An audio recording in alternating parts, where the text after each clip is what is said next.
En 1887, una expedición británica recorría el interior del Imperio de Mali buscando rutas de comercio de oro y marfil.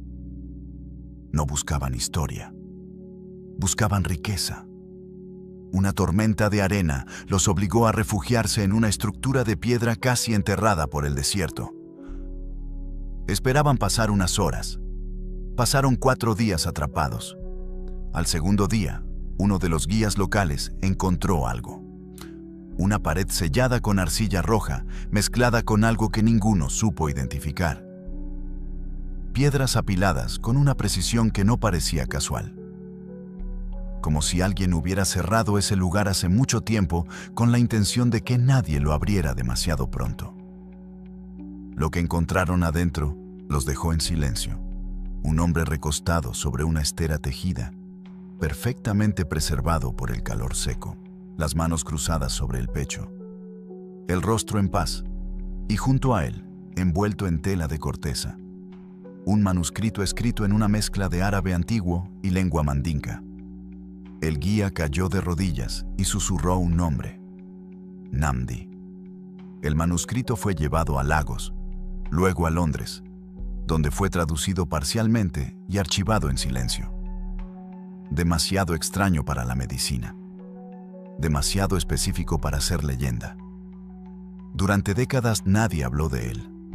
Hasta ahora. Lo que contiene ese manuscrito son las últimas palabras de un hombre que vivió 170 años. Un sanador que descubrió por qué el cuerpo humano envejece y documentó con exactitud cómo detenerlo. El manuscrito de Nnamdi está por abrirse. Capítulo 1. Soy Nnamdi. El día que vi a un hombre de 140 años correr más rápido que yo. Soy Nnamdi.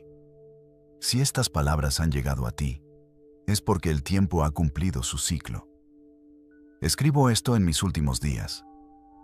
El cuerpo que me ha servido durante 170 años pide descanso. No con dolor, no con enfermedad, solo con la quietud de algo que ha cumplido lo que vino a cumplir. No tengo miedo de lo que viene. He visto demasiado para temerle a algo tan simple como el final. Pero antes de partir, debo dejar lo que sé. No para todos. Para quien esté listo. Para quien pueda escuchar sin juzgar. Para quien entienda que lo que voy a revelar no es magia ni superstición. Es el conocimiento más antiguo sobre por qué el cuerpo humano se deteriora. Conocimiento que fue ignorado, no porque fuera falso, sino porque quienes lo poseían vivían lejos de donde se escribía la historia oficial. Nosotros guardábamos el conocimiento de otra manera, en el cuerpo mismo, en la práctica diaria, en la vida de quienes lo aplicaban y vivían para demostrarlo. Empezaré por el principio, por el día que lo cambió todo. Tenía 11 años. Era la mañana del Festival de la Cosecha en nuestra aldea, al sur del gran río Níger, donde el agua era ancha y marrón y olía a tierra viva. Ese día todos corrían. Los niños, los jóvenes, los guerreros con sus cuerpos entrenados. Era una tradición que venía de generaciones anteriores a la memoria de cualquier persona viva. Una carrera desde el baobab más grande de la aldea hasta el borde del mercado. Suficiente para separar a los fuertes de los que no lo eran. Suficiente para que los niños supiéramos quiénes éramos entre nosotros. Yo era rápido, el más rápido de todos los niños de mi edad. Lo sabía con el orgullo tranquilo de quien nunca ha conocido la derrota. Mis piernas eran largas para mi tamaño. Mi respiración resistía más que la de los demás. Había ganado esa carrera 3 años consecutivos y no había ninguna razón en mi mente para pensar que ese año sería diferente. Arrancamos al sonido del tambor. Corría guardando energía, esperando el momento de adelantar en los últimos metros. El sol de la mañana golpeaba fuerte. El polvo rojo de la tierra seca se levantaba bajo nuestros pies. Los pulmones empezaban a arder con ese fuego familiar de estar vivo y moviéndose hacia algo. Fue entonces cuando algo pasó a mi lado. No un niño, no un guerrero, un anciano. Keita era el hombre más viejo de la aldea. Los más viejos de la comunidad decían haberlo conocido cuando ellos eran niños y él ya era un hombre formado. Sus hijos habían muerto de viejos. Sus nietos eran ancianos. Los cálculos que hice años después me llevaban siempre al mismo número. 140 años, al menos. Su cabello era blanco como algodón seco en época de cosecha. Su piel oscura llevaba grabadas décadas de sol africano que habrían destruido cualquier cuerpo ordinario. Caminaba siempre con una vara de madera oscura pulida por años de uso, no porque la necesitara para sostenerse, sino porque le gustaba tenerla cerca. Y ese día me pasó corriendo como si yo estuviera quieto, no trotando, corriendo, con una ligereza que yo, con mis 11 años y mis piernas jóvenes, no podía igualar ni entender. Sus pies tocaban el suelo casi sin hacer ruido. Su respiración era completamente silenciosa. No había tensión en sus hombros, no había esfuerzo en su rostro, no había nada que indicara que su cuerpo estaba haciendo algo que le costara. Se movía como el agua que encuentra su camino natural cuesta abajo, sin resistencia, sin lucha, solo fluyendo. Llegó antes que todos. Se detuvo bajo la sombra de un árbol al final del recorrido. Apoyó su vara con calma y me miró llegar con la boca abierta, las manos apoyadas en las rodillas, el cuerpo entero rogando por aire. Me observó en silencio durante un momento largo. Sus ojos eran oscuros y quietos como agua profunda. No había burla en ellos, no había orgullo. Había algo más difícil de describir. La mirada de alguien que ve algo que el que está siendo mirado todavía no puede ver en sí mismo. El cuerpo que jadea, dijo finalmente con una voz que sonaba más joven que su cara. Es un cuerpo que olvidó cómo vivir. El cuerpo que fluye es un cuerpo que recuerda. No entendí lo que quiso decir. Solo podía pensar en el aire que me faltaba y en la vergüenza de haber perdido frente a todos mis amigos contra un hombre que multiplicaba mi edad por 12. Me volteé para no mirarle la cara y fingí examinar el suelo con mucha atención. Pero algo en esas palabras entró en un lugar que no supe nombrar hasta muchos años después. Esa noche no pude dormir. No pensaba en la carrera, pensaba en él. En cómo era posible lo que había visto, en qué sabía Keita que todos los demás no sabían. Los guerreros jóvenes se fatigaban. Los hombres de mediana edad jadeaban subiendo las colinas. Los ancianos de 60 años caminaban despacio y con esfuerzo visible. Y Keita, a sus 140 años, corría en silencio y llegaba primero. La diferencia era tan enorme que no podía ser accidente. Tenía que haber algo que él sabía, algo que hacía diferente, algo que entendía sobre el cuerpo humano que los demás no entendían. Esa pregunta se convirtió en la obsesión de mi infancia, en la dirección de mi juventud y finalmente en el trabajo de toda mi vida. Lo que documenté en los 159 años siguientes nació esa mañana, bajo ese árbol, mirando a un anciano alejarse sin esfuerzo mientras yo seguía sin poder levantarme. El cuerpo no envejece porque el tiempo pasa. El cuerpo envejece porque olvida cómo fluir, porque acumula lo que debería soltar, porque gasta lo que debería guardar, porque interrumpe lo que debería dejar continuar. Y todo lo que voy a revelar en estas páginas es la historia de cómo recordarlo. Capítulo 2. El día que entendí por qué los ríos no envejecen, pero los lagos sí. Tenía 14 años cuando Keita me habló por primera vez de verdad. No fue una conversación que yo busqué. Fue una que él decidió tener cuando consideró que yo estaba listo. Durante 3 años lo había observado desde lejos con la curiosidad silenciosa de un niño que sabe que hay algo que no entiende, pero no sabe cómo preguntar. Lo veía caminar al amanecer mientras todos dormían. Lo veía sentarse frente al río durante horas sin moverse. Lo veía comer despacio y poco mientras los demás comían rápido y mucho. Era distinto en cada cosa pequeña, y yo había aprendido que en esas diferencias pequeñas estaba escondido algo importante. Un día de temporada seca me encontró sentado a orillas del río mirando el agua. No me saludó. Se sentó a mi lado en silencio y también miró el río durante un rato largo.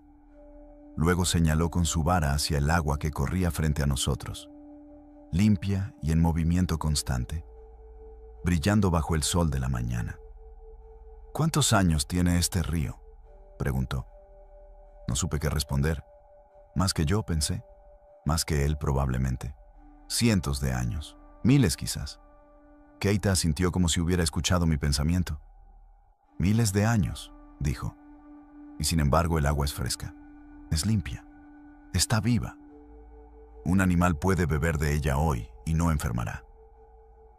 Seguí mirando el agua sin entender hacia dónde iba. Entonces señaló con su vara hacia la derecha, donde a unos metros del río había un lago pequeño que se formaba en época de lluvias y quedaba atrapado cuando el nivel del agua bajaba. Era un charco que había visto toda mi vida, oscuro, quieto, con una capa verde en la superficie que los niños aprendíamos a evitar desde pequeños porque el agua de ahí enfermaba. ¿Y ese lago?, preguntó. ¿Cuántos años tiene?, pensé. El lago aparecía cada temporada de lluvias. Tenía menos de un año, probablemente meses. Meses, respondí. Y sin embargo, dijo Keita con una calma que me irritaba cuando era niño porque sentía que todo lo que decía llegaba demasiado lento. No puedes beber de él. Te enfermaría. Un animal que bebiera de ese lago hoy podría morir. Me quedé en silencio. El río tiene miles de años y da vida. El lago tiene meses y da muerte. ¿Por qué? La respuesta llegó sola antes de que yo pudiera pensar demasiado. Porque el río se mueve y el lago no. Keita no sonrió. No asintió. Solo me miró como si esa respuesta fuera el inicio de algo y no el final. El río recibe agua nueva constantemente y suelta agua constantemente. Nunca guarda lo que ya no le sirve. Nunca se aferra a lo que debe irse. Lo que entra sale, lo que llega se va. El río fluye y por eso el río vive. Luego señaló el lago otra vez. El lago recibió agua una vez y la guardó. Nada entra, nada sale. Lo que llegó se quedó, y lo que se quedó empezó a pudrirse. El lago creyó que guardar era sobrevivir, y guardar lo está matando. Guardó silencio un momento y luego me miró directamente por primera vez desde que se había sentado. Tu cuerpo es uno de los dos. Desde que naciste está eligiendo ser río o lago. Y la mayoría de las personas, sin saberlo, eligen lago. Esa frase me golpeó de una manera que no esperaba.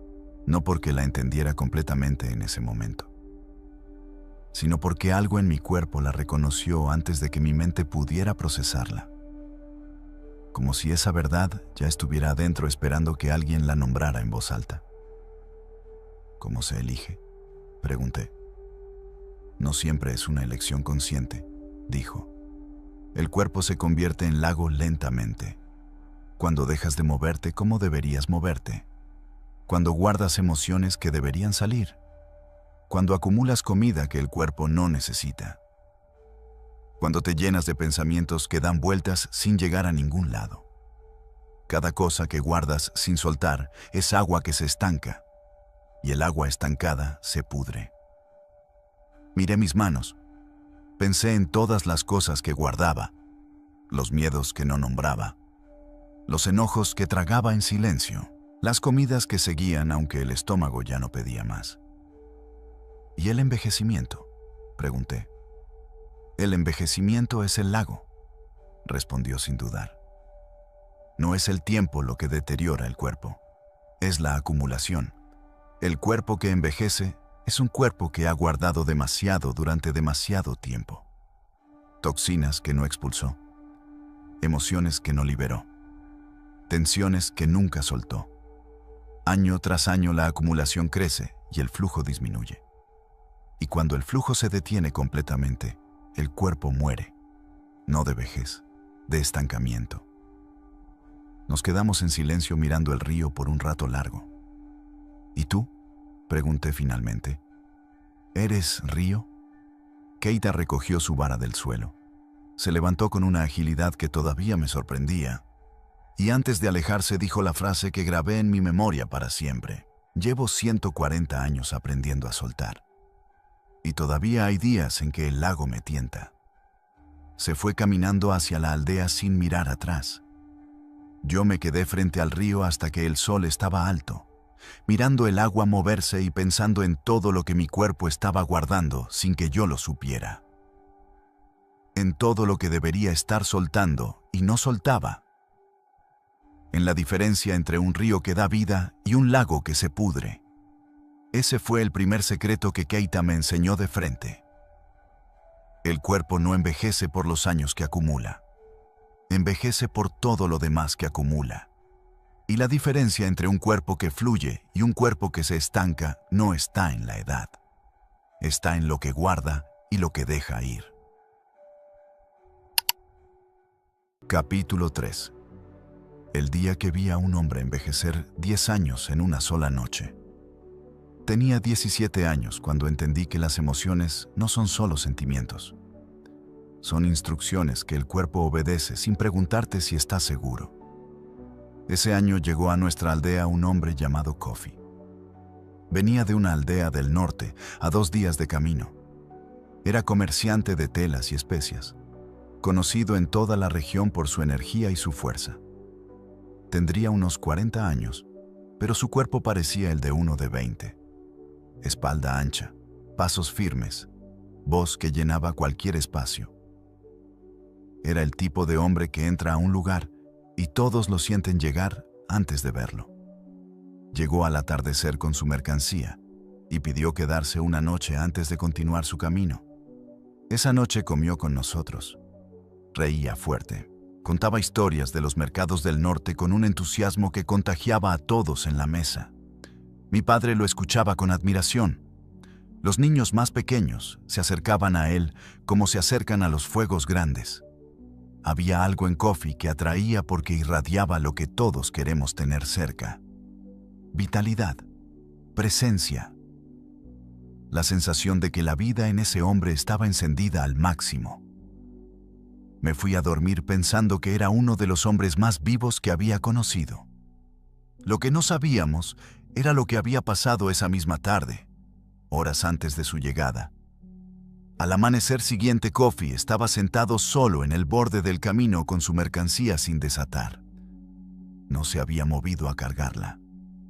No estaba preparando su partida, solo estaba sentado mirando el suelo con las manos apoyadas en las rodillas y los ojos fijos en un punto que no existía. Mi madre fue la primera en verlo y llamó a mi padre. Mi padre habló con él en voz baja durante un rato y luego se alejó con la cara seria. Un mensajero lo había alcanzado en el camino la tarde anterior, pocas horas antes de llegar a nuestra aldea. Su hijo mayor había muerto. ¿Un accidente en el río? El niño tenía 8 años. Me acerqué a Kofi sin saber qué decir. Me quedé cerca sin hablar. Y entonces lo vi. No fue algo que pudiera explicar con palabras de niño de 17 años. Pero lo vi con una claridad que me persiguió durante décadas. El hombre que estaba sentado frente a mí no era el mismo que había cenado con nosotros la noche anterior. No era solo la tristeza en su cara. Era algo físico. Algo que había pasado en su cuerpo durante esas horas de la noche. Su espalda, que era ancha y erguida, aparecía encogida hacia adentro, como si cargara algo físico sobre los hombros. Las líneas de su cara que apenas se notaban la noche anterior parecían más profundas, más marcadas, como si alguien las hubiera trazado de nuevo con más presión durante la noche. Sus ojos que brillaban la noche anterior estaban apagados con una opacidad que no era solo tristeza, sino algo más parecido al agotamiento profundo de algo que se ha gastado de golpe. Kofi había envejecido 10 años en una sola noche. No era metáfora.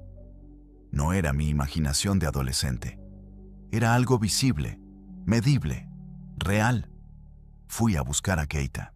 Lo encontré en su lugar habitual al borde del río y le conté lo que había visto. Lo escuchó sin interrumpirme. Cuando terminé de hablar, guardó silencio un momento largo mirando el agua.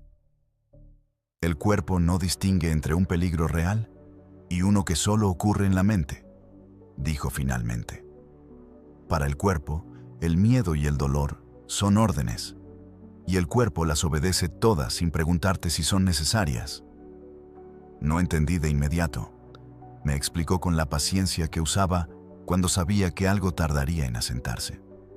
Cuando el cuerpo recibe una emoción fuerte, una noticia que destruye algo que creía seguro, un miedo que no puede resolver, un dolor que no puede soltar, activa todos sus sistemas de emergencia al mismo tiempo. El corazón late más rápido. Los músculos se tensan. La respiración se vuelve corta y superficial. Las hormonas del peligro inundan cada célula. El cuerpo se prepara para una batalla que no puede pelear contra algo que no puede tocar. Y mientras el cuerpo está en ese estado de emergencia, todo lo demás se detiene. La regeneración se detiene. La reparación se detiene. La limpieza interna se detiene. El cuerpo suspende todo el mantenimiento que tenía programado, porque en un estado de emergencia no hay tiempo para mantenimiento. Hay que sobrevivir primero y reparar después. El problema, me explicó Keita, es el después. Para el cuerpo de Kofi no había después todavía. La emoción no había salido. El dolor estaba guardado adentro, dando vueltas sin encontrar salida, manteniendo el sistema de emergencia activado hora tras hora, toda la noche, sin apagarse ni un momento. Cada hora que esa emoción permanece guardada adentro sin salir, dijo Keita, es una hora en que el cuerpo no se repara. Es una hora en que la destrucción avanza y la regeneración no ocurre. Multiplica eso por una noche entera y puedes ver lo que viste esta mañana. Multiplícalo por años y puedes entender por qué hay personas que envejecen décadas en poco tiempo. Le pregunté cómo se evitaba eso. No se evita sintiendo menos, respondió. Se evita soltando más. La emoción que sale no destruye. La emoción que se queda adentro, sí. Me habló de hombres que había conocido que nunca lloraban porque creían que llorar era debilidad, que guardaban cada pérdida, cada miedo, cada dolor en algún lugar profundo donde nadie pudiera verlo. Hombres que parecían fuertes por fuera, mientras por dentro sus cuerpos gastaban toda su energía, sosteniendo el peso de lo que nunca habían soltado. Esos hombres envejecían rápido, aunque no lo supieran. Sus cuerpos no tenían tiempo para vivir porque estaban demasiado ocupados cargando. El cuerpo que guarda emociones, dijo Keita, es un cuerpo que trabaja sin descanso para sostener algo que debería haberse ido hace mucho. Y un cuerpo que trabaja sin descanso sin poder repararse se deteriora. Siempre. Sin excepción. Kofi se fue ese mismo día cargando su mercancía y su dolor en silencio. Lo vi partir desde lejos y pensé en todo lo que llevaba adentro que no había soltado. En los años que ese peso le costaría si nunca encontraba la manera de liberarlo. Esa mañana entendí algo que cambió para siempre la manera en que miraba a las personas. Cuando ves a alguien que parece mayor de lo que debería ser, casi nunca es por los años que vivió. Es por lo que acumuló sin soltar. Las pérdidas no lloradas, los miedos no enfrentados, los dolores guardados en silencio durante demasiado tiempo. El envejecimiento que ves en su cara no es tiempo. Es el peso de lo que cargaron sin saberlo. Capítulo 4. El día que el anciano me enseñó a comer como come el sol. Tenía 21 años cuando Keita me hizo una pregunta que no supe responder. Estábamos sentados a la sombra de un árbol después de una mañana larga de trabajo en los campos. Yo había comido temprano, abundante y rápido como siempre, con el hambre física de alguien que ha trabajado duro bajo el sol. Me sentía pesado y lento, con esa neblina familiar que llegaba después de las comidas grandes y que yo había aceptado como algo normal desde niño. Keita me observó terminar sin decir nada. Luego preguntó, ¿cuántas veces come el sol? Lo miré sin entender. El sol, repitió con paciencia, la fuente de toda la energía de este mundo. ¿Cuántas veces come al día? No respondí porque la pregunta no tenía sentido para mí todavía. El sol no come, continuó. Produce, genera su propia energía desde adentro sin necesitar que nadie se la dé. Brilla igual en temporada de lluvias que en temporada seca. No depende de lo que recibe para dar lo que tiene. Guardó silencio un momento y me miró. ¿Y tú? Llevas 3 horas sin poder pensar con claridad después de tu comida de la mañana. Tu cuerpo está usando toda su energía en digerir en lugar de vivir. ¿Eso te parece fuerza? No respondí porque sabía que tenía razón y no me gustaba. Lo que me enseñó en los días siguientes cambió por completo mi relación con la comida. No fue una enseñanza de qué comer, sino de algo más profundo. ¿De cuándo, cómo y por qué?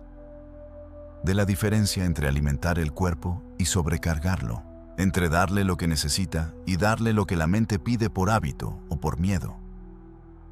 Keita comía una vez al día, a veces menos, y cuando comía, lo hacía con una atención que yo nunca había visto en nadie. Se sentaba en silencio, sin distracciones, sin conversación. Masticaba cada bocado durante mucho más tiempo del que cualquiera consideraría necesario. Comía poco, pero comía completamente presente, como si ese momento fuera lo único que existía. Un día le pregunté si no tenía hambre el resto del tiempo. El hambre que sientes varias veces al día no siempre es el cuerpo pidiendo comida, respondió. A veces es el cuerpo pidiendo agua. A veces es la mente buscando placer o distracción. A veces es simplemente el hábito del horario que alguien más decidió por ti. El hambre real, la que viene del cuerpo que genuinamente necesita combustible, llega mucho menos frecuente de lo que crees. Me explicó algo que tardé años en comprender completamente. El cuerpo gasta una cantidad enorme de energía en digerir, más de lo que la mayoría imagina. Cada vez que comemos, el cuerpo desvía recursos masivos hacia el sistema digestivo. El corazón trabaja más, la sangre se redistribuye, los órganos que no están involucrados en la digestión reciben menos.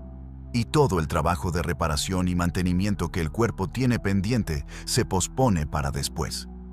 El problema es que si comemos constantemente, el después nunca llega. El cuerpo que digiere sin pausa, dijo Keita, es un cuerpo que nunca tiene tiempo de repararse. Es como un hombre que trabaja sin descanso, sin nunca sentarse a remendar la ropa que se le está rompiendo. Llega un momento en que los remiendos pendientes son tantos que el deterioro ya no puede revertirse. Los periodos de vacío entre comidas, me explicó, no eran momentos de privación. Eran momentos donde el cuerpo finalmente podía hacer lo que sabía hacer, pero raramente tenía oportunidad de hacer. Limpiar, reparar, regenerar, eliminar lo que ya no servía. Los antiguos sanadores de nuestra región no enseñaban el ayuno como castigo ni como disciplina espiritual. Lo enseñaban como medicina, como el espacio necesario para que la inteligencia del cuerpo hiciera su trabajo sin interferencia. El cuerpo que come bien no es el que come mucho, me dijo una tarde. Es el que come lo necesario en el momento correcto y luego da al cuerpo el silencio que necesita para procesar, asimilar y renovarse. Observé a Keita durante semanas con atención nueva. Comía alimentos simples, Nada procesado, nada mezclado en preparaciones complicadas. Frutas, semillas, raíces, hojas. Cosas que la tierra producía directamente y que el cuerpo reconocía sin esfuerzo. Le pregunté por qué nunca comía los guisos densos y sabrosos que preparaban las mujeres de la aldea. El cuerpo reconoce lo que viene directo de la tierra, respondió. Sabe qué hacer con ello. Cuando le das mezclas complicadas, tiene que trabajar más solo para entender qué tiene adentro. Y ese trabajo extra cuesta energía que podría usarse en otra cosa. Empecé a cambiar mis hábitos lentamente. No de golpe. Keita nunca recomendaba cambios bruscos. El cuerpo necesita tiempo para adaptarse y los cambios violentos generan resistencia en lugar de transformación. Reducí las comidas. Extendí los espacios entre ellas. Comí más despacio y con más atención. Eliminé lo que el cuerpo no reconocía. Los primeros días fueron difíciles. La mente protestaba con una insistencia que me sorprendió. No era el cuerpo el que gritaba, sino los hábitos. Las costumbres grabadas desde la infancia. El horario que otros habían decidido por mí y que yo había confundido durante años con necesidad real. Al cabo de unas semanas, algo cambió. La neblina después de las comidas desapareció. La energía que antes caía a media mañana se mantuvo estable durante todo el día.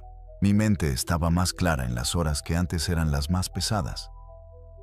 Mi cuerpo se sentía más ligero, no porque hubiera perdido peso, sino porque había dejado de cargar el peso de la digestión constante. Ahora el cuerpo tiene tiempo, dijo Keita cuando se lo conté. Ese fue el cuarto secreto. No lo que comes, cuándo paras de comer y qué le das al cuerpo en ese silencio. Capítulo 5. El día que dormí por primera vez en mi vida. Tenía 26 años cuando el anciano de la aldea vecina me hizo una pregunta que me dejó sin respuesta. No era Keita, era un hombre llamado Diouf, sanador conocido en toda la región, que visitaba nuestra aldea 2 veces al año para atender a los enfermos que los remedios comunes no podían ayudar. Era más joven que Keita, pero igualmente extraordinario en su manera de moverse y pensar. Los dos se conocían desde hacía décadas, y cuando coincidían, hablaban durante horas con la familiaridad tranquila de 2 hombres que han llegado a las mismas conclusiones por caminos distintos. Diouf me observó durante 2 días antes de hablarme. Al tercero se acercó mientras yo descansaba después del mediodía y me preguntó directamente cuántas horas dormía cada noche. Respondí sin pensar. 7 u 8 horas, como todos. Me miró con una expresión que no era burla, pero tampoco era aprobación. ¿Y cuántas de esas horas duermes de verdad? No entendí la diferencia. Dormir era dormir. Cerrabas los ojos, perdías la conciencia y despertabas en la mañana. Eso era todo lo que yo sabía sobre el tema y nunca había tenido razón para cuestionarlo. Diouf me explicó esa tarde algo que cambió por completo mi relación con el sueño. Hay 2 tipos de sueño, me dijo. El sueño superficial, donde el cuerpo está quieto pero la mente sigue activa, dando vueltas, procesando, preocupándose, soñando con agitación. Y el sueño profundo, donde la mente finalmente se calla y el cuerpo puede hacer el trabajo que no puede hacer mientras estás despierto. La mayoría de las personas, me explicó, pasan la noche entera en sueño superficial. Se mueven constantemente. Sueñan con intensidad que agota en lugar de restaurar. Se despiertan con la sensación de que la noche no fue suficiente, aunque hayan pasado 8 horas en la cama. Porque 8 horas de sueño superficial dan menos que 2 horas de sueño verdaderamente profundo. El sueño profundo es cuando el cuerpo se repara, dijo. Es el único momento del día en que la regeneración puede ocurrir completamente, sin interrupciones, sin digestión que compita por energía.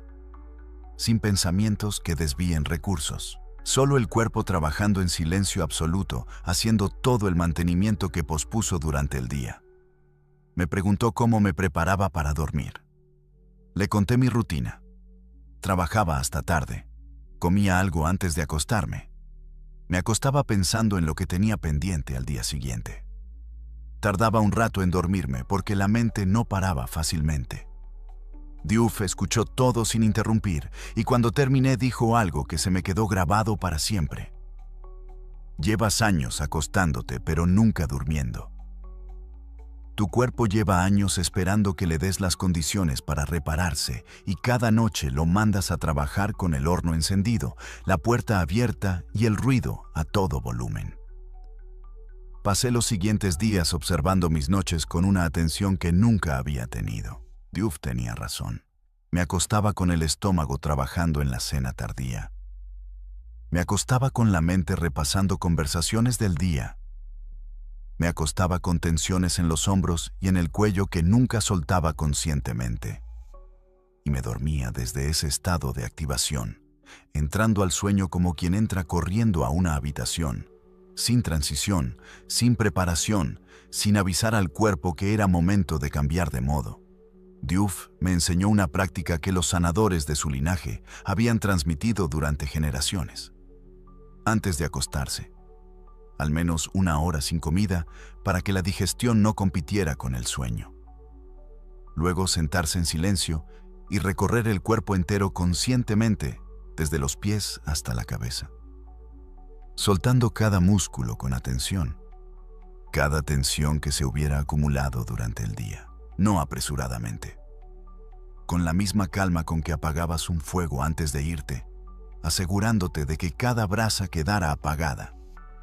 Luego vaciar la mente de lo que quedaba pendiente.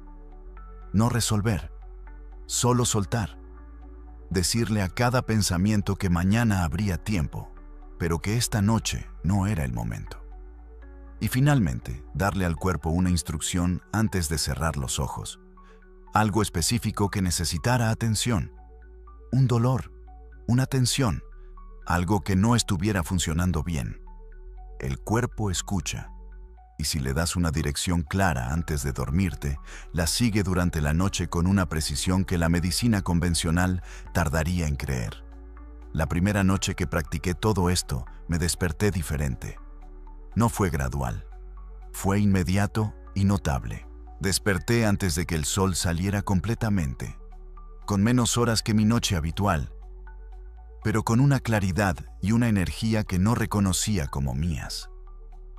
Era como si alguien hubiera limpiado algo por dentro que yo no sabía que estaba sucio. Como si el cuerpo hubiera aprovechado esas horas para hacer reparaciones que llevaba años posponiendo. Le conté a Diouf lo que había sentido. Eso, dijo simplemente, es lo que el cuerpo siente cuando finalmente le das lo que necesita para trabajar. Me explicó que los cuerpos que envejecen rápido casi siempre duermen mal. No necesariamente poco, mal, superficialmente, con demasiado ruido adentro para que la reparación profunda ocurra. Y el daño que no se repara cada noche se acumula noche tras noche, año tras año, hasta que el cuerpo ya no puede ponerse al día. El sueño no es tiempo perdido, dijo Diouf antes de partir de la aldea. Es el tiempo más productivo de tu día si aprendes a usarlo. Es cuando el cuerpo hace lo que tú no puedes hacer por él mientras estás despierto. Desde esa noche nunca volví a tratar el sueño como algo que simplemente ocurría. Lo traté como lo que era, la herramienta de regeneración más poderosa que el cuerpo tiene, y aprender a usarla bien fue uno de los cambios más grandes de mi vida. Capítulo 6. El día que el sol me enseñó lo que ningún maestro pudo. Tenía 31 años cuando descubrí que había estado ignorando al maestro más antiguo del mundo. No fue Keita quien me lo enseñó. No fue Diouf. Fue una mañana en que me levanté antes del amanecer por accidente, incapaz de volver a dormir después de un sueño inquieto, y salí a sentarme afuera sin ningún propósito particular. Solo quería aire. Solo quería silencio antes de que la aldea despertara y el día comenzara con todo su ruido y sus exigencias. Me senté frente al baobab grande con los ojos cerrados y la mente todavía medio dormida. Y entonces el sol salió. No lo vi con los ojos porque los tenía cerrados. Lo sentí. Primero como un calor suave en la piel de la cara, luego como algo más extraño.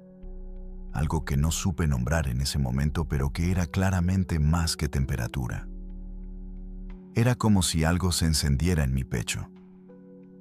Una activación que venía de afuera pero respondía desde adentro.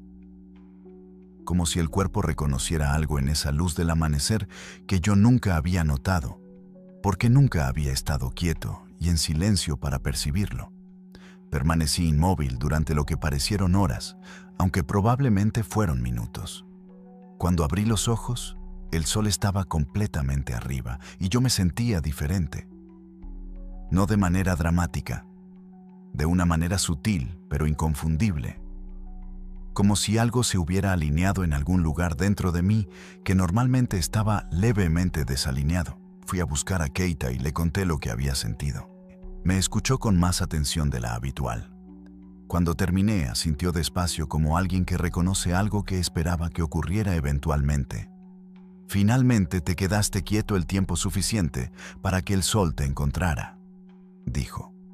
Me explicó lo que los sanadores de nuestra región sabían desde generaciones anteriores a la suya. El sol no es solo calor y luz visible. El sol emite algo más. Una energía que los ojos no pueden ver, pero que el cuerpo percibe y usa. Una información que entra principalmente por los ojos cuando están expuestos a la luz del amanecer y que activa procesos internos que el cuerpo no puede iniciar de ninguna otra manera. Los antiguos sanadores de nuestra región no dormían hasta tarde. Sin excepción, el amanecer era un momento sagrado no por razones religiosas, sino por razones que ellos habían observado durante generaciones en los cuerpos de quienes lo respetaban y en los de quienes no lo hacían. El cuerpo tiene ritmos, dijo Keita. Ciclos internos que se sincronizan con los ciclos del sol. Cuando esos ritmos están sincronizados, el cuerpo sabe cuándo producir energía y cuándo descansar. Sabe cuándo reparar y cuándo activarse. Sabe cuándo liberar las sustancias que regeneran y cuándo liberar las que protegen. Todo en el momento correcto, en el orden correcto, con la intensidad correcta. Pero cuando el cuerpo pierde esa sincronización, me explicó, todo se desordena. El cuerpo que nunca ve la luz del amanecer pierde la señal principal que usa para calibrar sus ritmos internos. Es como un músico que toca sin poder escuchar el ritmo que marca el tiempo. Puede tocar notas correctas, pero nunca en el momento correcto. Y un cuerpo desincronizado gasta enormes cantidades de energía intentando coordinar procesos que deberían ocurrir solos de manera natural. Los que envejecen rápido casi siempre viven desconectados del sol, dijo Keita. Duermen cuando el sol está arriba. Están activos cuando el sol se ha ido. Nunca ven el amanecer. Y sus cuerpos navegan a ciegas sin la señal que los ayuda a saber qué hora es por dentro. Me habló de algo más específico que los sanadores antiguos habían observado sobre la luz del amanecer en particular. La luz de las primeras horas de la mañana tiene una calidad diferente a la del mediodía o la tarde. No es más intensa, sino más específica. El cuerpo la usa de una manera que no puede usar la luz de otros momentos del día. Entra por los ojos y activa algo en el cerebro que a su vez activa una cadena de procesos en todo el cuerpo. Una cadena que prepara cada órgano, cada célula, cada sistema para el día que viene. Es la orden de inicio, dijo Keita. La señal que le dice al cuerpo que es de día y que es momento de vivir. Sin esa señal, el cuerpo improvisa. Y un cuerpo que improvisa sus ritmos en lugar de seguirlos se desgasta mucho más rápido.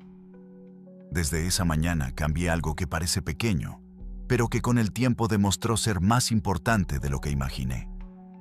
Me levanté con el sol, sin excepción, no para hacer nada en particular, solo para estar afuera en silencio durante los primeros minutos de luz, dejar que el amanecer encontrara mis ojos abiertos y mi cuerpo quieto y receptivo. Los cambios no fueron inmediatos como los del sueño. Fueron graduales. Pero al cabo de semanas, noté algo en mi energía que no había tenido antes. Una consistencia, una estabilidad que no dependía de lo que había comido o dormido la noche anterior. Como si el cuerpo tuviera ahora un ancla interna que lo mantenía orientado independientemente de lo que el día trajera. Keita me observó durante ese periodo con la satisfacción callada que mostraba cuando alguien descubría algo que no podía enseñarse con palabras, sino solo experimentarse. El sol lleva millones de años sincronizando la vida en esta tierra, dijo una tarde. Cada planta, cada animal, cada cuerpo humano fue construido para moverse con él. Cuando te desincronizas, no solo pierdes energía, pierdes el hilo que conecta tu cuerpo con el ritmo que lo mantiene vivo y ordenado. Ese fue el sexto secreto. No una práctica complicada, ni una técnica difícil de aprender. Solo la decisión de estar presente cada mañana en el momento en que el maestro más antiguo del mundo comenzaba su trabajo. El sol no pedía nada a cambio, solo que estuvieras ahí. Capítulo 7. El día que vi cómo el miedo destruye el cuerpo desde adentro. Tenía 36 años cuando llegó a nuestra aldea un guerrero llamado Amara. Era conocido en toda la región, no por sus victorias en batalla, que eran muchas, sino por algo más difícil de ganar que una guerra. Era conocido por su calma. Los hombres que habían peleado junto a él decían que nunca lo habían visto temblar, que en los momentos de mayor peligro su voz se volvía más tranquila en lugar de más agitada, que había algo en su presencia que calmaba a los que estaban cerca de él, como si su cuerpo irradiara una certeza que se contagiaba. Llegó a pasar la temporada seca con familia que tenía en nuestra aldea. Lo observé durante los primeros días con la atención que ya había aprendido a tener sobre los cuerpos de las personas. Amara tenía unos 50 años, pero se movía como uno de 30.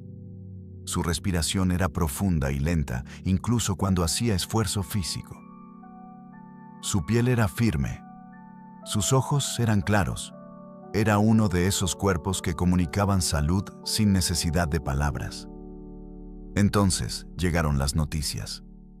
Un conflicto en la región del norte amenazaba con extenderse hacia el sur. Los rumores llegaban a la aldea cada 2 o 3 días, cada vez más urgentes, cada vez más cercanos. Para la mayoría de los aldeanos era preocupación lejana. Para Amara era diferente. Su familia del norte estaba en la zona del conflicto. Sus hijos mayores podrían ser llamados a pelear. Observé a Amara durante las semanas siguientes con una atención que no pude evitar. El cambio fue gradual, pero inconfundible.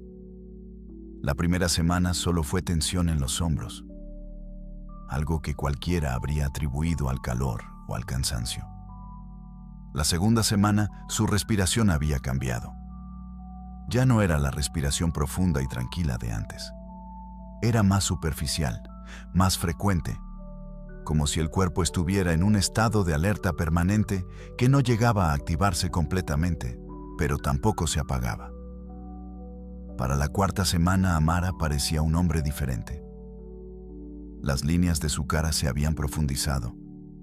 Sus movimientos habían perdido la fluidez que los caracterizaba. Dormía mal y se notaba en sus ojos. Comía sin apetito. El hombre que había llegado irradiando calma, ahora irradiaba algo completamente distinto.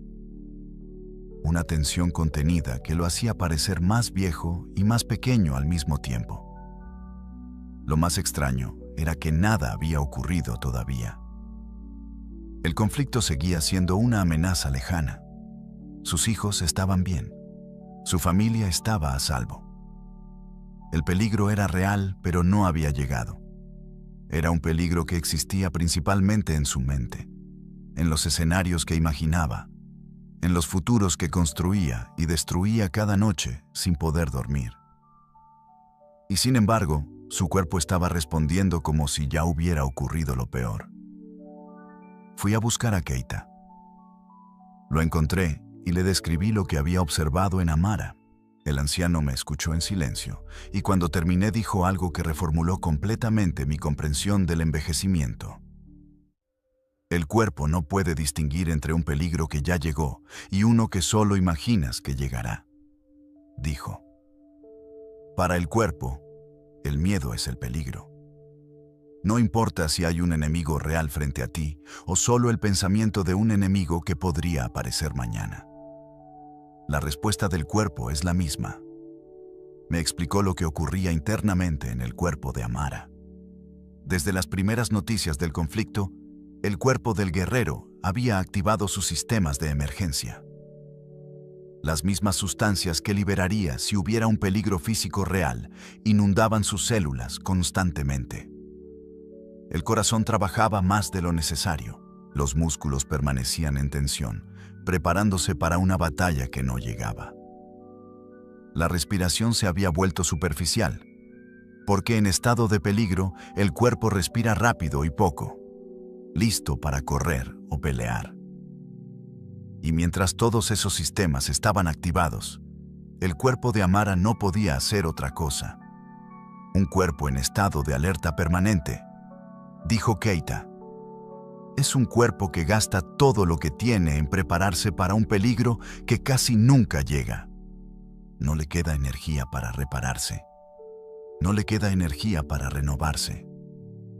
Cada noche que debería usar para regenerarse, la usa en cambio para sostener el estado de emergencia que la mente no ha querido o podido apagar. Le pregunté cómo era posible que el guerrero más tranquilo de la región hubiera caído en ese estado. El miedo no elige a los débiles, respondió Keita. Elige a los que aman. Amara es valiente frente a su propio peligro porque ha aprendido a no temer por sí mismo, pero no ha aprendido a no temer por los que ama. Y ese miedo es el más difícil de soltar, porque parece una responsabilidad, parece amor. Eso me golpeó con una fuerza que no esperaba. Me di cuenta en ese momento de cuánto miedo cargaba yo mismo, que había confundido con responsabilidad. Miedo por mi familia, miedo por el futuro, miedo por cosas que podían pasar y que mi mente reconstruía constantemente sin que yo lo hubiera elegido. Un miedo silencioso y constante que había aceptado como parte normal de la vida adulta sin cuestionarlo nunca. ¿Y cómo se suelta?, pregunté. No se suelta negándolo, dijo Keita.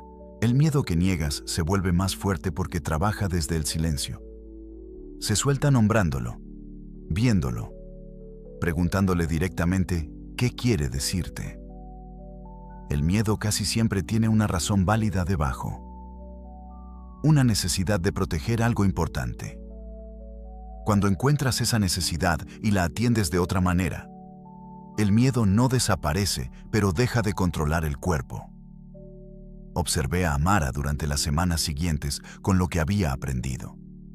Vi con claridad lo que antes solo intuía. Vi a un hombre cuyo cuerpo estaba envejeciendo no por los años que tenía, sino por las horas acumuladas en estado de alerta que su cuerpo no podía distinguir del peligro real. El conflicto del norte nunca llegó a nuestra región. La amenaza se disolvió con el tiempo como muchas amenazas que nunca se concretan. Amara recuperó lentamente la calma que lo caracterizaba. Y su cuerpo, liberado del estado de emergencia, comenzó a recuperar algo de lo que había perdido durante esas semanas. Pero las semanas de desgaste habían dejado marca. Un cuerpo que pasa semanas en estado de alerta constante no vuelve exactamente al punto donde estaba. El daño no acumulado que no se reparó durante ese tiempo permanece. Ese fue el séptimo secreto. El miedo sostenido sin soltar no es solo una experiencia mental. Es una instrucción que el cuerpo obedece. Es desgaste real. Es envejecimiento acelerado disfrazado de preocupación normal. El cuerpo que aprende a soltar el miedo no es un cuerpo que deja de amar. Es un cuerpo que finalmente puede usar su energía en vivir, en lugar de gastarla en protegerse de sombras que casi nunca se concretan. Capítulo 8.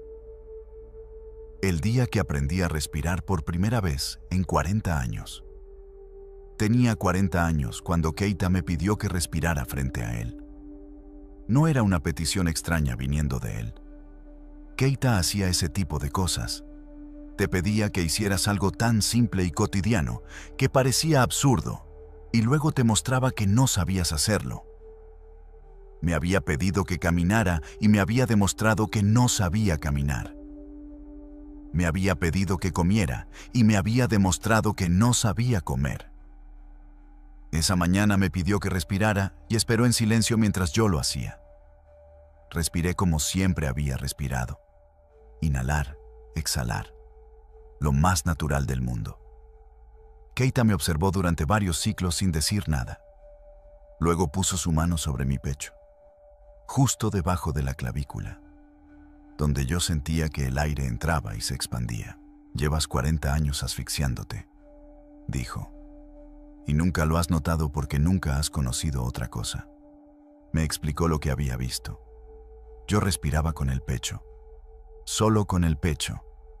El aire entraba, levantaba las costillas superiores, llenaba la parte alta de los pulmones y salía. Un ciclo corto, superficial, que usaba apenas una fracción de la capacidad real de los pulmones. Era la respiración que el cuerpo adoptaba en estados de tensión o peligro. La respiración del miedo. Y yo la había estado usando como mi respiración normal durante toda mi vida. La respiración del pecho le dice al cuerpo que hay peligro, dijo Keita. Cada vez que respiras así, le estás enviando una señal. El cuerpo escucha esa señal y responde manteniéndose en un estado de alerta leve y permanente. No tan intenso como el miedo real, pero suficiente para que nunca esté completamente en paz. Me pidió que pusiera una mano sobre el pecho y otra sobre el vientre. Luego me mostró cómo respiraba él. Cuando Keita inhalaba, su pecho apenas se movía. Era su vientre el que se expandía hacia adelante como si llenara un recipiente desde abajo hacia arriba. El aire entraba profundo, llenaba la parte baja de los pulmones primero, luego la media, luego la alta. Una inhalación larga, lenta, completa, que tardaba el doble de lo que tardaba la mía. Y la exhalación era todavía más lenta que la inhalación, vaciando completamente antes de permitir que el siguiente ciclo comenzara. Intenta, dijo. Intenté. Fue más difícil de lo que imaginé. Mi cuerpo resistía. Décadas de hábito habían establecido un patrón tan profundo que intentar cambiarlo se sentía antinatural. El vientre quería permanecer quieto. El pecho quería ser el que se movía. Era como intentar escribir con la mano que no era la dominante. Keita me observó luchar con eso durante un rato sin intervenir. El cuerpo necesita tiempo para recordar, dijo eventualmente. No lo fuerces, solo ofrécele la posibilidad y repítela. El cuerpo aprende por repetición, no por esfuerzo. Practiqué durante semanas. Al principio solo unos minutos cada mañana, sentado en silencio antes de que el día comenzara. Luego, más tiempo. Luego comencé a notar cuándo volvía a la respiración del pecho durante el día y elegía conscientemente volver a la otra. Los cambios llegaron de manera que no esperaba. La más notable fue la calma. No una calma que yo produjera activamente. Una calma que aparecía sola como consecuencia directa de respirar de cierta manera. Keita me había dicho que la respiración profunda le decía al cuerpo que estaba a salvo. Y el cuerpo que se siente a salvo deja de gastar energía en estar alerta y la usa en otra cosa. Otra cosa era regenerarse. Me explicó algo que tardé tiempo en comprender completamente. El oxígeno no es solo aire. Es el combustible principal de cada proceso de reparación que el cuerpo realiza. Cada célula que se regenera necesita oxígeno para hacerlo.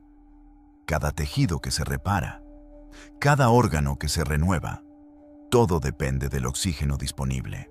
Y la mayoría de las personas, respirando superficialmente como yo había hecho durante 40 años, privaba a su cuerpo de una porción significativa del combustible que necesitaba para mantenerse.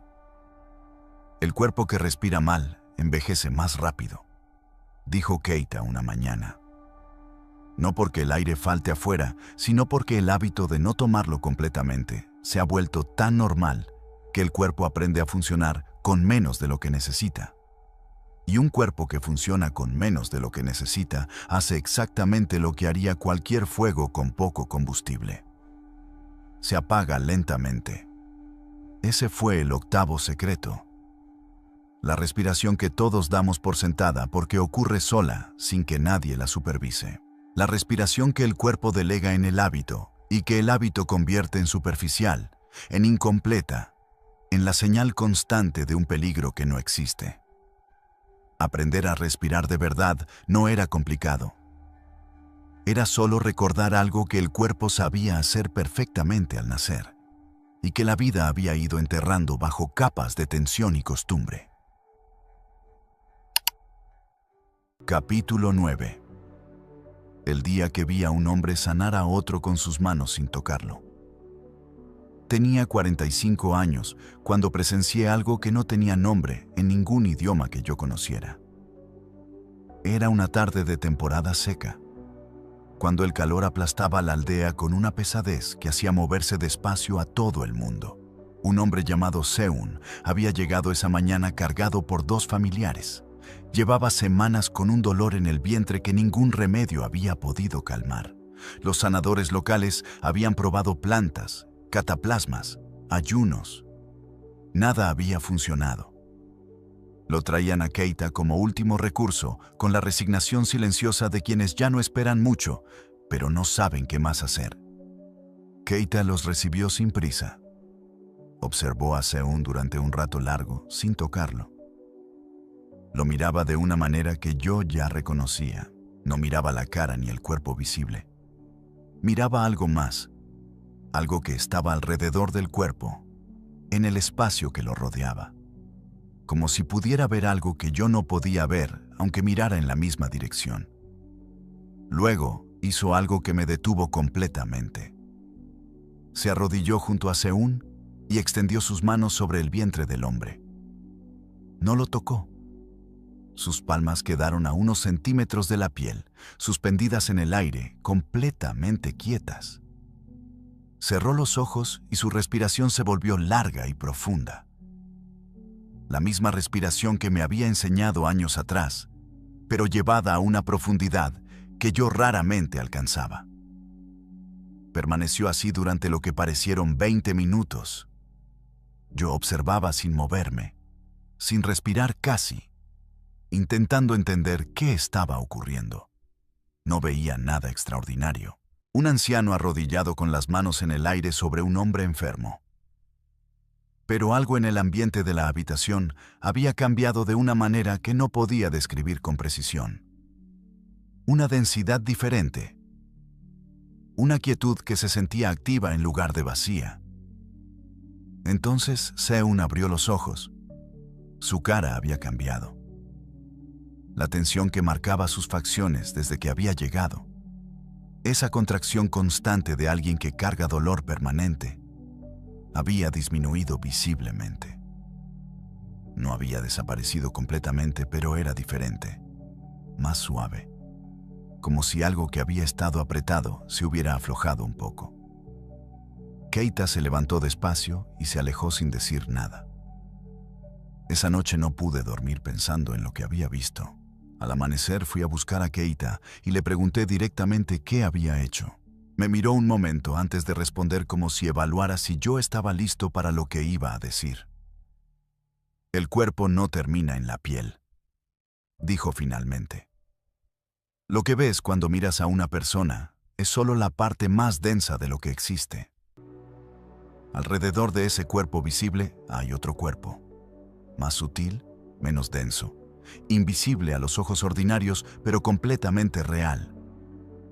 Los sanadores antiguos de nuestra región lo llamaban de muchas maneras. Los sanadores del norte lo llaman de otras maneras. El nombre no importa. Lo que importa es lo que hace.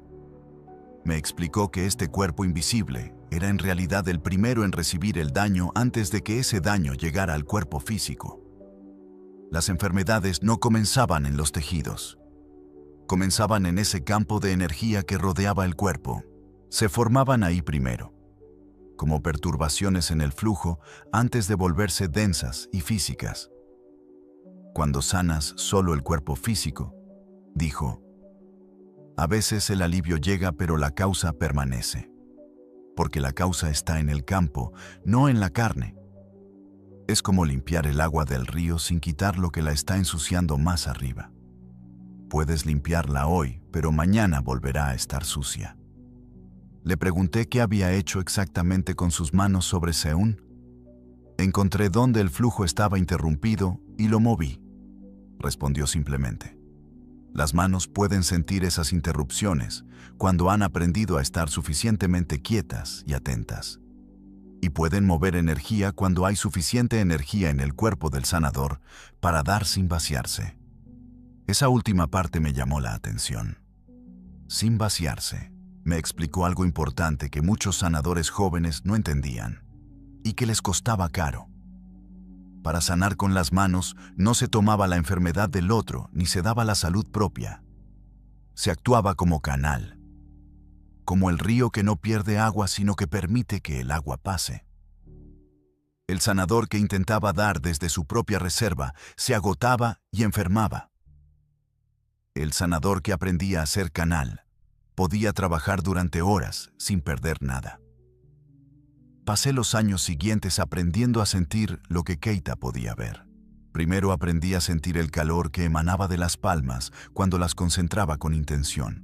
Luego aprendí a sentir la diferencia entre zonas del cuerpo ajeno, donde el flujo era libre, y zonas donde algo lo obstaculizaba. Las zonas bloqueadas tenían una temperatura diferente, una densidad diferente bajo las palmas. Algo que no podía describirse con palabras, pero que con práctica se volvía tan reconocible, como la diferencia entre tocar madera seca y madera húmeda. He usado este conocimiento cientos de veces desde entonces. He visto dolores que ninguna planta había podido calmar desaparecer cuando el bloqueo en el campo era liberado. He visto personas cargar enfermedades durante años que se disolvían cuando finalmente se atendía lo que las mantenía activas, en ese nivel más sutil.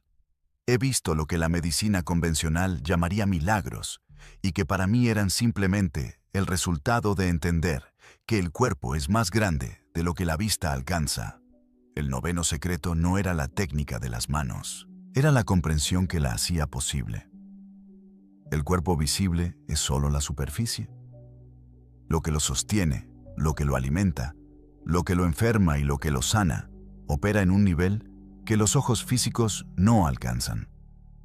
Aprender a percibir ese nivel y a trabajar con él no era magia. Era simplemente extender los sentidos más allá del límite que la mayoría acepta como el único que existe. Tus manos ya tienen esta capacidad. Cada vez que las has puesto sobre alguien que sufría y has sentido algo, un calor, una pulsación, una respuesta que no esperabas, eso era real. No era imaginación.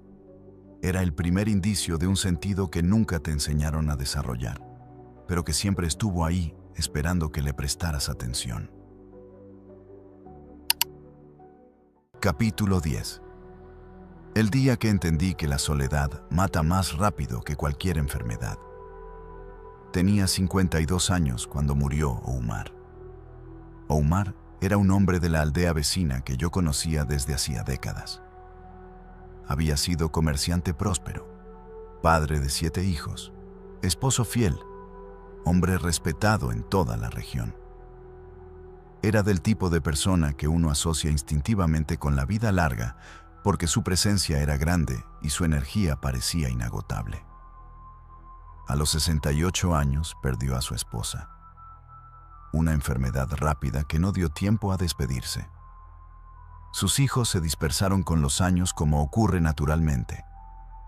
Uno al norte, dos al sur, los demás en distintos puntos de la región siguiendo sus propias vidas y sus propias familias. Las visitas fueron volviéndose más espaciadas. Los meses entre una y otra se fueron extendiendo sin que nadie lo decidiera conscientemente. Simplemente ocurrió, como ocurren las cosas que nadie elige, pero que todos permiten. Omar quedó solo en su casa grande que antes había estado llena de voces y movimiento. Lo visité varias veces durante esos años. Cada vez que lo veía notaba algo que no sabía nombrar con precisión, pero que me inquietaba. No era tristeza solamente.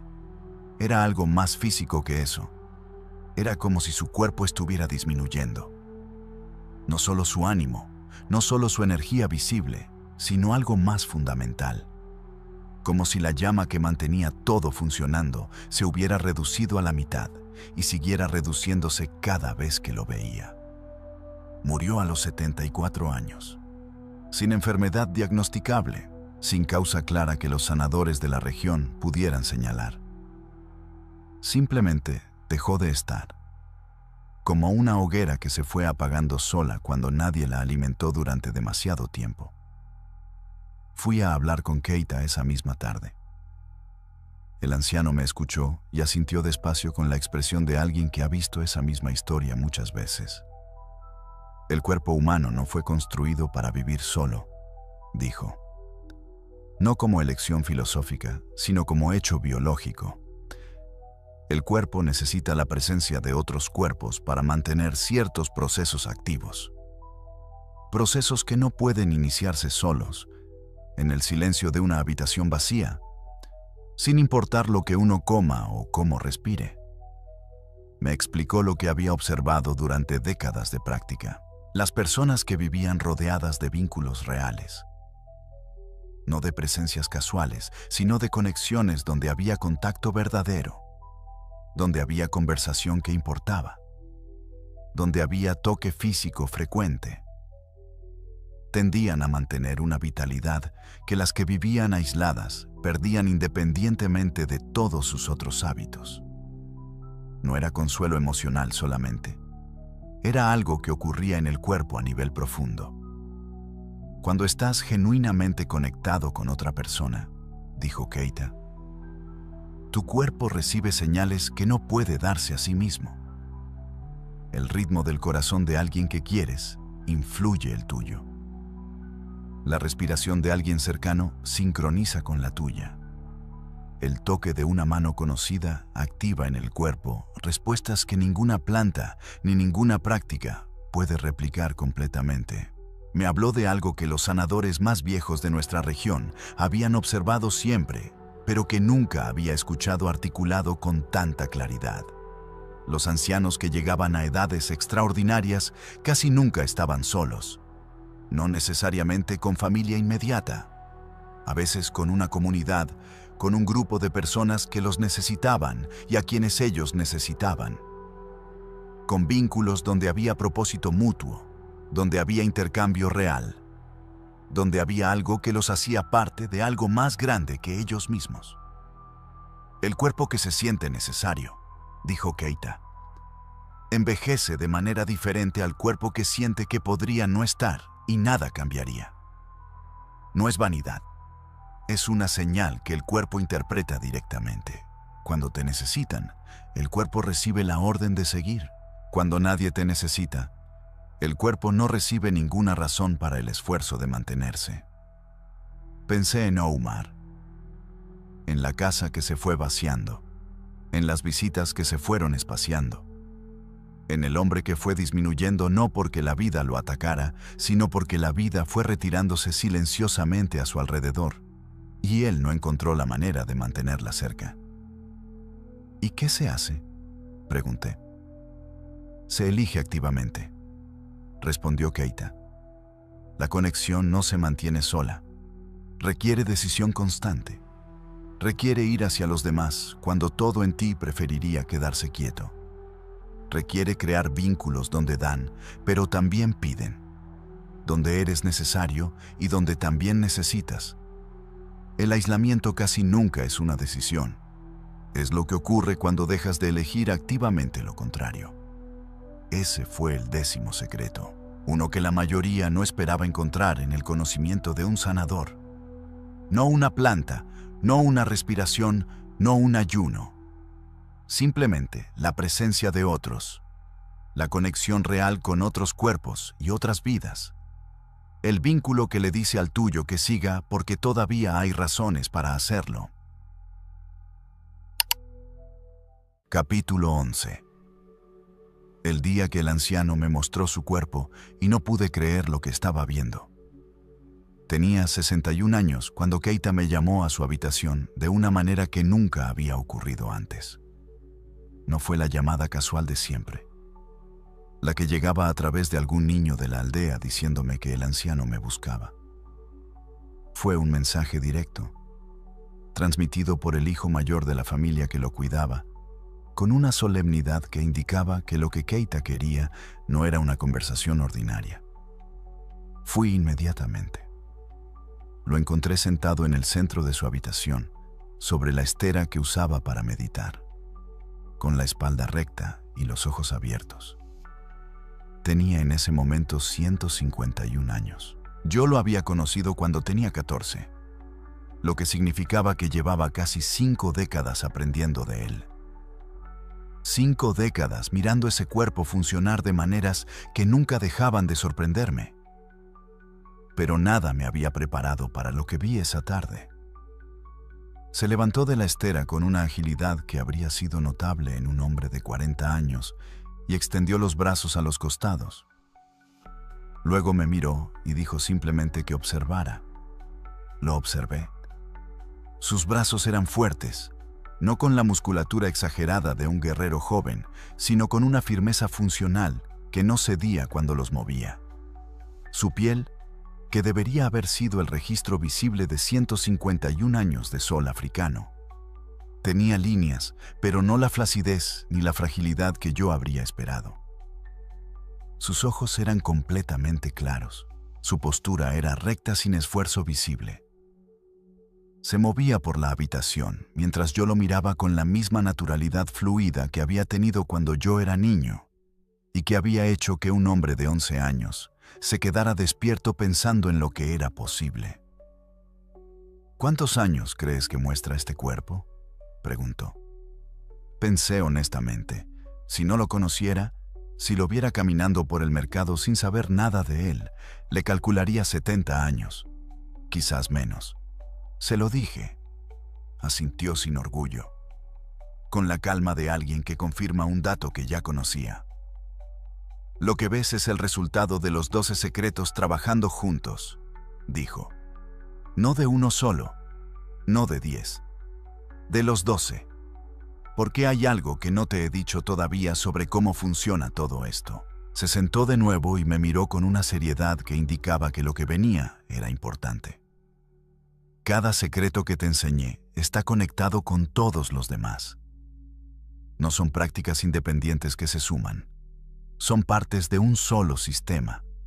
Y ese sistema tiene una característica que lo hace diferente de cualquier remedio o técnica aislada. Si aplicas 10 de los 12 secretos, pero dejas 2 sin atender, los 2 que descuidas, eventualmente, deshacen el trabajo de los 10 que sí aplicas. Me explicó con ejemplos que yo mismo había vivido. El hombre que come perfectamente y duerme profundo pero carga miedo constante sin soltarlo. Su cuerpo recibe los beneficios de la alimentación y del sueño, pero los gasta en mantener el estado de emergencia que el miedo activa. Es como llenar un recipiente con agujeros. Por más que pongas adentro, siempre estará a medias porque algo se escapa constantemente. La mujer que respira profundo y vive conectada a su comunidad, pero nunca ve la luz del amanecer, y duerme cuando el sol está alto. Sus ritmos internos están desincronizados y el trabajo de reparación que debería ocurrir en los momentos correctos, ocurre en los momentos incorrectos o no ocurre completamente. El anciano que suelta emociones y se mantiene en movimiento pero come constantemente sin dar al cuerpo los periodos de vacío donde la limpieza profunda ocurre. Su cuerpo nunca termina de digerir para poder dedicarse a renovar. El cuerpo es un sistema, dijo Keita, y los sistemas tienen una lógica que no negocia. Cuando todas las partes funcionan juntas, el resultado supera la suma de cada parte. Cuando una parte falla, el resultado cae por debajo de lo que cualquier parte sola podría sostener. Me quedé en silencio procesando lo que decía. Pensé en los años que había pasado aplicando cada secreto con distinta constancia. Algunos con disciplina real, otros de manera intermitente, otros que entendía pero que raramente llevaba a la práctica completa. Y entendí por primera vez que esa inconsistencia no era solo una falla parcial, era el punto débil que limitaba todo lo demás. ¿Por qué no me lo dijiste antes?, pregunté. «¿Por qué antes no habías vivido suficiente para entenderlo?», respondió. Un joven escucha que todo está conectado y asiente porque suena sabio. Un hombre de 60 años que ha visto suficientes cuerpos envejecer y suficientes cuerpos resistir, puede entender lo que esa conexión significa en la práctica. Puede ver los agujeros en su propio recipiente que antes no podía ver. Pasamos esa tarde repasando los 11 secretos uno por uno. No como repaso académico, sino como diagnóstico. Keita me hacía preguntas y yo respondía honestamente. Y en la honestidad de mis respuestas, vi con claridad dónde estaban mis agujeros. Dónde el sistema que él me había enseñado tenía fugas que yo había ignorado o postergado. Salí de esa habitación con una claridad diferente a todas las que había tenido antes. No era la claridad de alguien que aprende algo nuevo. Era la claridad de alguien que finalmente ve el mapa completo después de años caminando con mapas parciales. El 11º secreto no era una práctica más. Era la comprensión de que los 11 anteriores eran uno solo, y que ese uno solo requería atención completa para funcionar como prometía. Capítulo 12. El último día de Keita. Lo que me dijo antes de partir. Tenía 68 años cuando Keita me llamó por última vez. Lo supe desde que recibí el mensaje. Había algo en la manera en que llegó, en la hora del día, en las palabras exactas que usó para convocarme, que me dijo sin necesidad de explicación que esta vez era diferente a todas las anteriores. Me levanté antes de que el mensajero terminara de hablar y caminé hacia su casa con la misma calma que él me había enseñado a tener frente a las cosas que no podían cambiarse. Lo encontré acostado sobre su estera, no porque el cuerpo lo obligara, sino porque había elegido estarlo. Había una diferencia visible entre un cuerpo que se acuesta porque no puede mantenerse de pie y un cuerpo que se acuesta porque ha decidido que es momento de hacerlo. El de Keita era esto último. Su respiración era profunda y regular. Su cara estaba completamente tranquila. No había en él ninguna de las señales que yo había aprendido a reconocer como los indicadores del final forzado. Era simplemente un hombre que había decidido que era suficiente y que se estaba preparando para irse con la misma deliberación con que había hecho todo lo demás en su vida. Me senté a su lado en silencio. Esperé. Keita abrió los ojos después de un rato y me miró con esa mirada que yo había conocido por primera vez cuando tenía 14 años a la orilla del río. La mirada que veía algo detrás de lo visible, solo que ahora, después de 54 años, yo sabía que no era una mirada especial. Era simplemente la mirada de alguien que había aprendido a ver sin los filtros que la mayoría usaba sin saberlo. «Hay una cosa que no te he dicho todavía», dijo con una voz que era exactamente la misma que recordaba de mi niñez. Sin debilidad, sin esfuerzo. Solo su voz. Esperé en silencio. Todo lo que te enseñé, el río y el lago, las emociones que se sueltan, el sueño que regenera, el sol que sincroniza, el miedo que envejece, la respiración que nutre, las manos que sanan, la conexión que sostiene. Todo eso funciona. Lo has visto funcionar durante décadas. Lo has visto en tu propio cuerpo y en los cuerpos de los que has ayudado. Asentí. Pero hay algo que está debajo de todo eso. Algo sin lo cual todas esas prácticas son técnicas que funcionan parcialmente, pero nunca completamente. Algo que yo mismo tardé muchos años en entender, porque estaba tan cerca que no podía verlo. Guardó silencio un momento con los ojos cerrados, como si organizara las palabras que venían. El cuerpo obedece lo que crees sobre él. Lo dijo simplemente, sin énfasis especial, como quien enuncia algo que debería ser obvio pero que casi nadie ve. No lo que dices sobre él, no lo que deseas para él. Lo que genuinamente crees, en el lugar más profundo, sin audiencia, sin necesidad de convencer a nadie. El cuerpo escucha esa creencia y la convierte en instrucción, en orden biológica, que cada célula recibe y obedece. Me miró para asegurarse de que yo estaba siguiendo. El hombre que genuinamente cree que el cuerpo se deteriora con los años, envejece porque su cuerpo recibe esa creencia como una instrucción y la ejecuta fielmente. El hombre que genuinamente cree que el cuerpo puede renovarse, da al cuerpo exactamente la instrucción opuesta. Y el cuerpo obedece esa también. Le dije que entendía la idea, pero que no sabía cómo se cambiaba una creencia profunda. No se cambia convenciéndote con argumentos, dijo.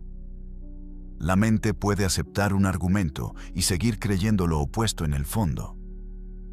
Las creencias profundas no cambian con razonamiento. Cambian con evidencia que el propio cuerpo produce. Me explicó lo que quería decir.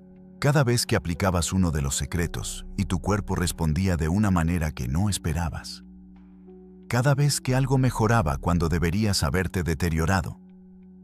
Cada vez que recuperabas algo que creías perdido. El cuerpo te daba evidencia de que las reglas que aceptabas como fijas no lo eran. Y con cada pieza de evidencia, la creencia profunda se movía un poco. No por convicción intelectual, sino por experiencia directa que no podía negarse. Llevo 160 años acumulando esa evidencia, dijo. Y con cada década, la creencia de que el cuerpo puede más de lo que la mayoría acepta, se ha vuelto más sólida. No porque me lo dije muchas veces, porque lo viví muchas veces. Y el cuerpo que lo vivió no puede fingir que no ocurrió. Luego dijo algo que no esperaba. El envejecimiento que la mayoría experimenta no es inevitable. Es el resultado de una creencia colectiva tan antigua y tan extendida que se parece a una ley de la naturaleza, pero no lo es. Es una instrucción que las personas se dan unas a otras desde el nacimiento. Te dicen cómo envejece el cuerpo. Te muestran cómo envejecen los cuerpos a tu alrededor y tu cuerpo recibe esa información y la convierte en su programa. ¿Y el programa puede cambiarse?, pregunté. Ya lo cambiaste, respondió. Llevas décadas cambiándolo con cada cosa que aprendiste y aplicaste. Tu cuerpo a los 68 años no sigue el programa que seguirían la mayoría de los cuerpos a tu edad. Lo puedes ver cuando te miras. Lo pueden ver los que te conocen. No porque hayas encontrado un secreto sobrenatural, porque diste al cuerpo instrucciones diferentes a las que la mayoría le da, y el cuerpo las ejecutó con la misma fidelidad con que ejecuta cualquier otra. Nos quedamos en silencio durante un rato largo. Afuera, la aldea seguía con su ruido cotidiano. Niños, animales, el sonido del mercado, el viento en los árboles. La vida continuando sin saber que adentro de esa habitación algo estaba terminando. ¿Tienes miedo?, le pregunté finalmente. Me miró con algo que en cualquier otro habría llamado diversión. El cuerpo que ha vivido completamente no le teme al final. Solo le temen al final los que sienten que no vivieron lo que debían vivir.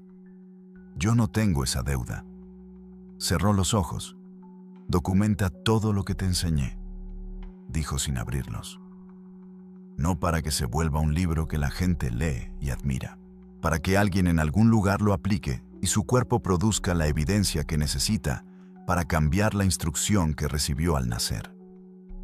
Esas fueron sus últimas palabras. Keita murió esa tarde con la misma quietud con que había vivido.